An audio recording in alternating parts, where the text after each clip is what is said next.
The Air Canada strike is over. Things are getting way robotic at TSA, and this passenger was scammed $17,000 after calling customer service. This is On the Radar by Gate Access. My name is Caleb Harmon-Marshall, aka Harmony, and we're about to get into it. Air Canada has been in shambles, and I'm pretty sure by now you're very aware of what has been taking place, the cancellations, the delays, just the total chaos that everybody is enduring that has purchased, tickets to catch flights with this airline. It's really crazy that this is happening in 2025.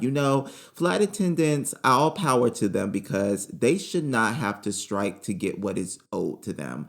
I think this is an industry wide issue, and it needs to be corrected and corrected fast, or we're going to see this happen again. Flight attendants needs to be paid when they go to work for all the work that they do. They shouldn't be working at all on any aircraft, any position, not on the clock. That seems so wrong in 2025. But all in all, the strike has ended as of yesterday, and they have reached an agreement, which is great. But I wanted to give an update for the passengers who have been impacted by this and what exactly the airline is doing for you. Now, it's going to take some time for Air Canada to return back to normal operations, and they have said that they still may see canceled flights. So here's a statement from the president and Chief Executive Officer of Air Canada. The suspension of our service is extremely difficult for our customers. We deeply regret and apologize for the impact on them of this labor disruption. Our priority now is to get them moving as quickly as possible. Restarting a major carrier like Air Canada is a complex undertaking.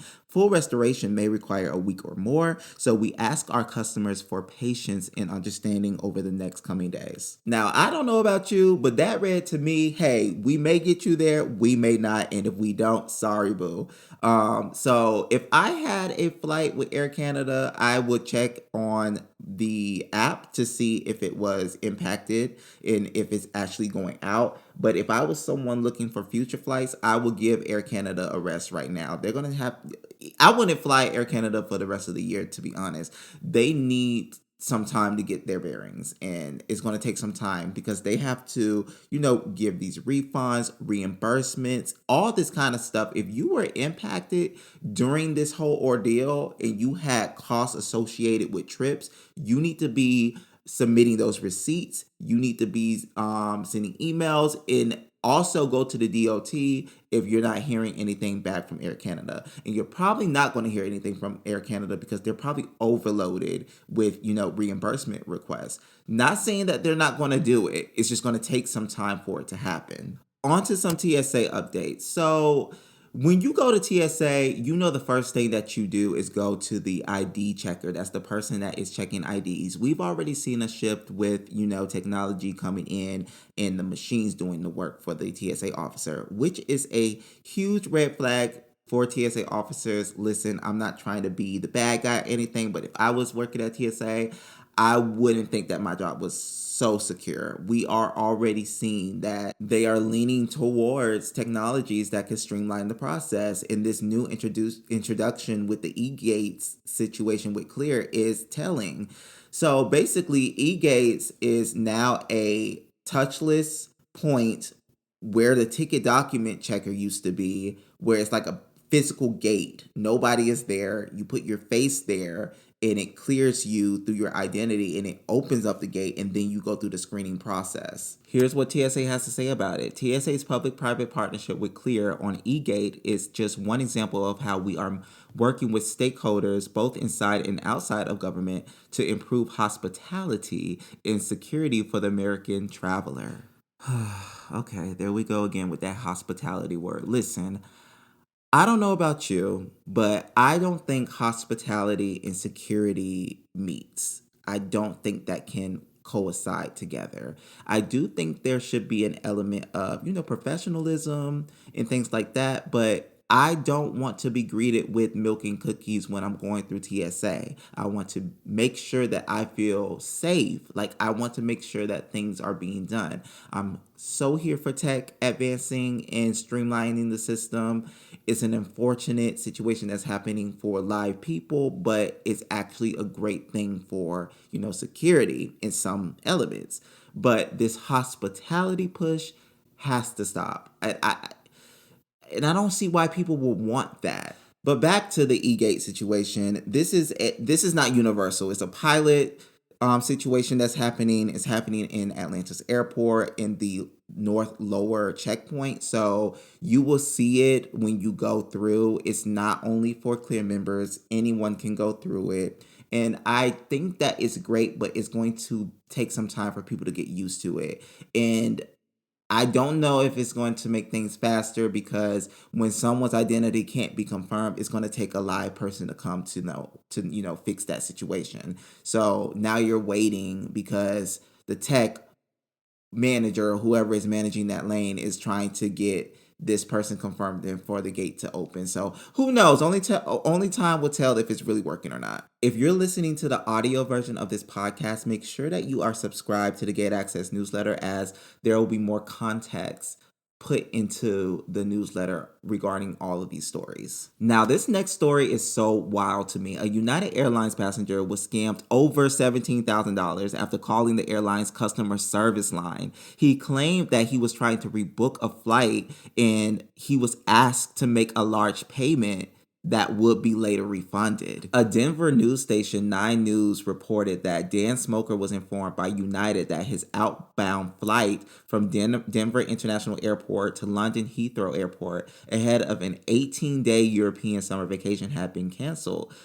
Consequently, he called United's official customer service number and was initially connected to a female agent. At some point, Dan was transferred to a male agent called David, who told him he would need to place a large down payment for $17,000 on his credit card to secure a rebooking. That's a huge red flag, but what makes it even scarier is he was transferred to this person. He actually ended up sending that payment and they sent him an email confirming that he would be refunded. But when the day of the trip came, he never had any type of information. And guess what? No brainer. He did not get his money. This is the statement he gave to the news. The more I looked into it, the more clear it became that it was a scam via United system somehow. How that happened, I have no idea. This is a whole mess. And my initial thought was, is United Airlines going to pay this man back? They put out a statement saying they're reviewing the matter thoroughly, whatever that means. That means they didn't pay that man back yet. But the real scary part is that someone was able to do this via a legitimate customer service line for United Airlines. That's a problem. And I don't know if they'll be able to get to the root of this problem because they contract customer service agents across the world.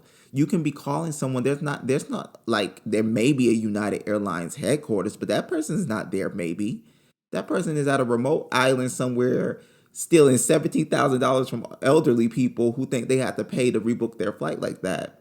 This is sad, and I think that they think that the agent put Dan on hold and was impersonating him during the call with a legitimate United Airlines agent. And they actually did rebook the flight, but he just kept the $17,000.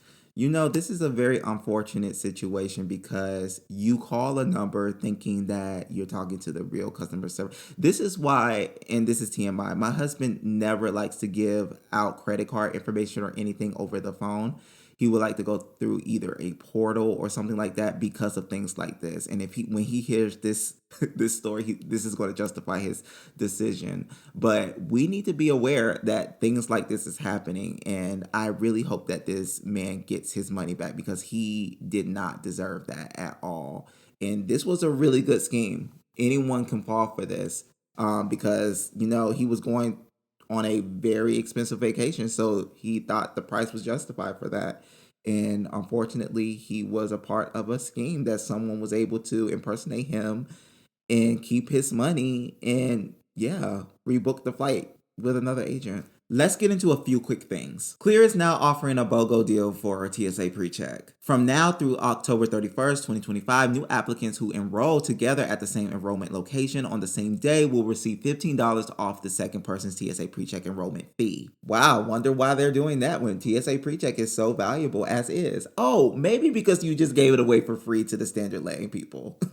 Alaska Airlines will get free Wi-Fi in 2027. Basically, if you're a part of their new loyalty program, Atmos, that they just announced with Hawaiian, you will be able to access the free Wi-Fi. American Airlines has a very interesting promotion going on right now where you can earn 5,900 American A Advantage loyalty points, which are redeemable for miles if you become a DoorDasher. This is around $90, which is really interesting. The Department of Transportation has upgraded the filing system for airline complaints. It's called ACERS, and it will significantly improve the customer experience for the tens of thousands of consumers who file air travel service complaints with the department. Well, that's the end of On the Radar for today. I hope that you enjoyed this first episode. I really had fun creating it, and I can't wait to do it again. Something new that I'm trying, and I kind of like it. So I'll catch you back here next Wednesday.